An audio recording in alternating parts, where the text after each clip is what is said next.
enhanced at a level now that is absolutely unprecedented, even when, especially when I was starting out, the ability to adapt to these new technologies and the way we can tell stories and that we can communicate and find our own audience.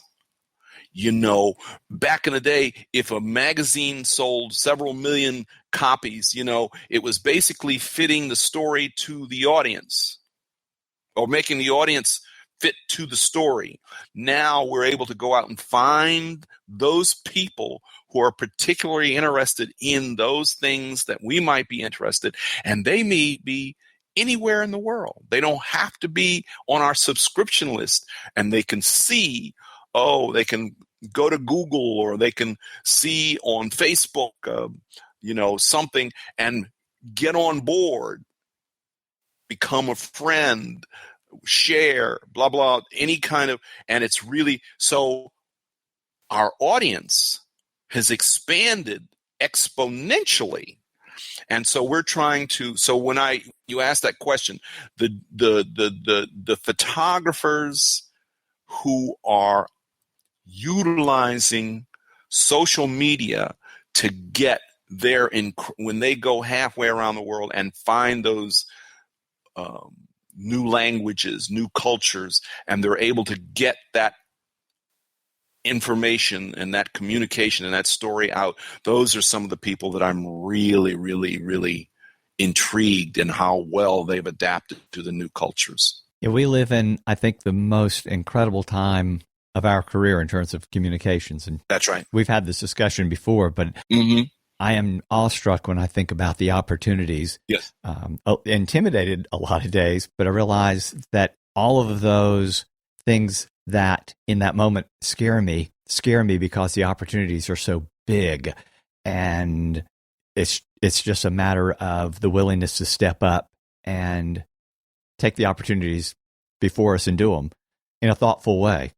So I think you're absolutely right. Is there one thought that you'd like to leave with listeners that you believe could make a difference in their lives? The obstacles that we originally talked about in the early part of this podcast are a moving target. As soon as you get good at one thing or a few things, all of that stuff changes and you have to learn a new set of skills. You have to adapt. One of the things I talk a lot about to students and people is that we have to constantly worry about remaining relevant. Do the pictures, do the way we're communicating, what we're doing, does it remain relevant? We may be doing the same thing we've been doing for all the, and then, the kids will go, that's just old stuff. We have to constantly, what is relevant in our thing? And the one thing I want and try to emphasize when I lecture people who are thinking about being photographers or trying to be, is that always looking to that. And the biggest hurdle is fear. That we talked about it earlier in the podcast. We just literally, have to learn how to be less fearful. Get out of our own way. Absolutely. That's right. Absolutely. That's right. Yeah, the relevance factor is one that we can overlook. But with the changes that are going on around us, if you're not constantly being aware of what's happening and how to stay relevant in the minds of the clients. And again, it's not just the imagery as we keep coming back. It's relevant in terms of just topical, but also connections with people and how to develop rapport and how to continue to have a conversation that's worth having in their mind. Mm-hmm. Mm-hmm. Our clients today are half our age. Tell me. So they look at you as another generation. In order to remain relevant, we have to, again, as in the entire span of our career, be able to speak and And in a funny kind of way, the age helps with that. But we have to be able to speak multiple languages. So we're speaking, hopefully, experience, that language of experience. We're bringing so much experience to the arc of what they're talking about, whether it be merchandising or branding or communicating or story, but we're also have to speak their language, which is a totally different, they're not necessarily speaking with that much experience. So we have to, and has always in our career, we have to be able to speak the language of our clients and our audience. And do it in 140 characters or less. That's right. That's great. That's true.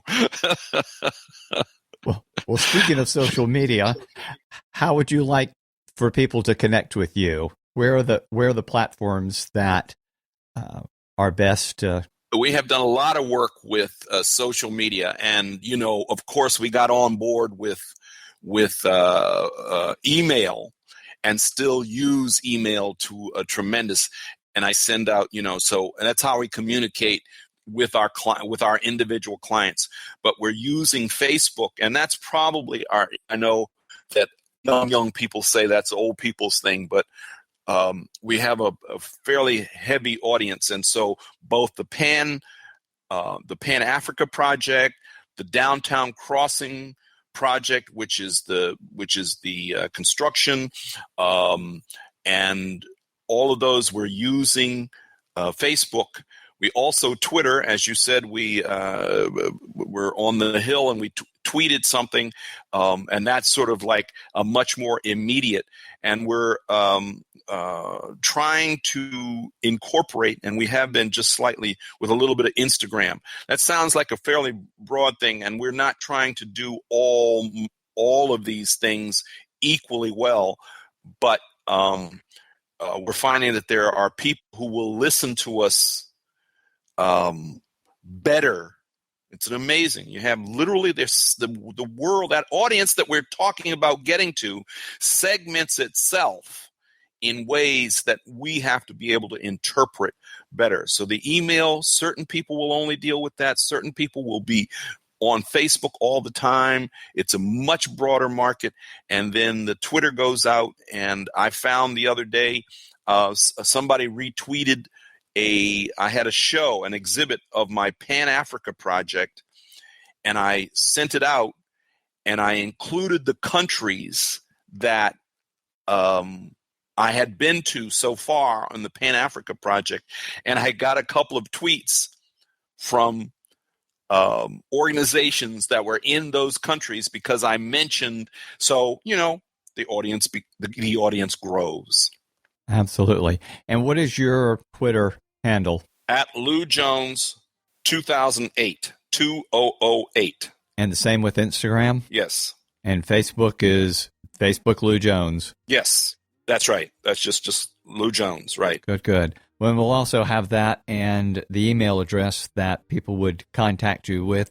We'll put that in the show notes, as well as excellent the links for several of your projects. That's wonderful. And way for people to find you and look at your work. So wonderful. In that direction as well. So thank you. Thank you. Lou, it's been such a pleasure to be able to catch up. You even filled in some of the gaps and some of the parallels that our careers have taken together that I'd not even realized. Hopefully you'll be able to get some sleep before you slam out again. I think I'm going to do that right now. I'll look forward to catching up, social media or otherwise. Thank you. You got it. Talk to you soon.